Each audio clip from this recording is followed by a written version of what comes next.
इनका दिमाग ठीक करना है, इनकी तबीयत ठीक करनी है तो एक ही इलाज है। रोजाना हमारे हिंदुस्तान में नफरत की एक आग भड़काई जाती है। कुछ मासूम लोगों को उस आग को फैलाने के लिए उकसाया जाता है और फिर उस आग से किसी एक धर्म को जलाने की कोशिश करी जाती है। जी हाँ दोस्तों, मैं बात कर रहा हूँ हिंदुस्तान में मौजूद कुछ ऐसे राजनेताओं की जिनकी राजनीति सिर्फ और सिर्फ हिंदू और मुसलमानों और पाकिस्तान से शुरू और खत्म हो जाती है। मैं बात कर रहा हूँ ऐसे राजनेताओं की जो मुसलमान शब्द का इस्तेमाल कर अपनी राजनीतिक जिंदगी को संवार रहे हैं।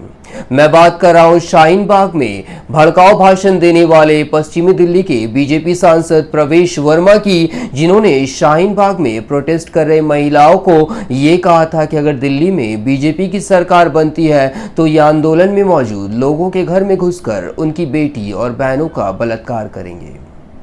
इसके बाद एक बार फिर बीजेपी सांसद प्रवेश वर्मा अपनी जहरीली जबान से मुसलमानों को निशाना बनाते हैं और क्या कहते हैं आप खुद देख लीजिए इस वीडियो में।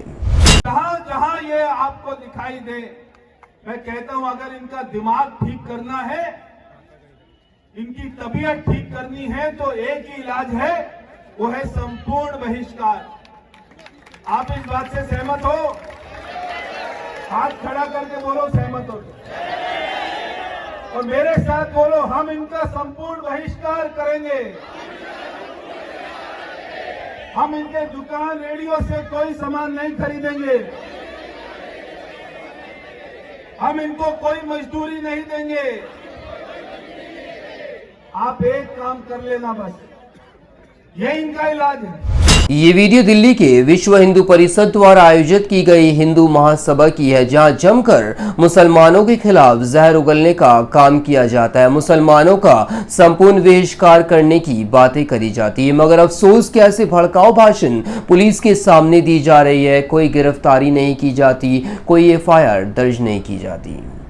बीजेपी सांसद मुसलमानों का अक्ल ठिकाने लगाने की बात कर रहे हैं, वहां मौजूद लोगों को भड़काने की कोशिश करी जा रही है। हिंदुओं को मुसलमानों की दुकान या ठेले से सामान खरीदने से मना किया जा रहा है और उनकी जहरीली बातों को सुनकर वहां मौजूद लोग अपने हाथ उठाकर ये कह रहे हैं कि हम आपके साथ हैं, हम आपका समर्थन करते हैं।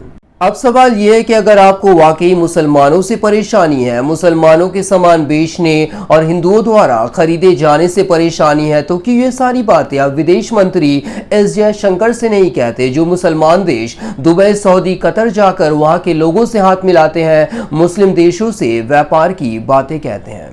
क्यों वित्त मंत्री निर्मला सीतारमण से नहीं कहते? क्यों ऐसी चीजें प्रधानमंत्री श्री नरेंद्र मोदी से नहीं कहते, जो सबका साथ सबके विकास की बातें कहते हैं?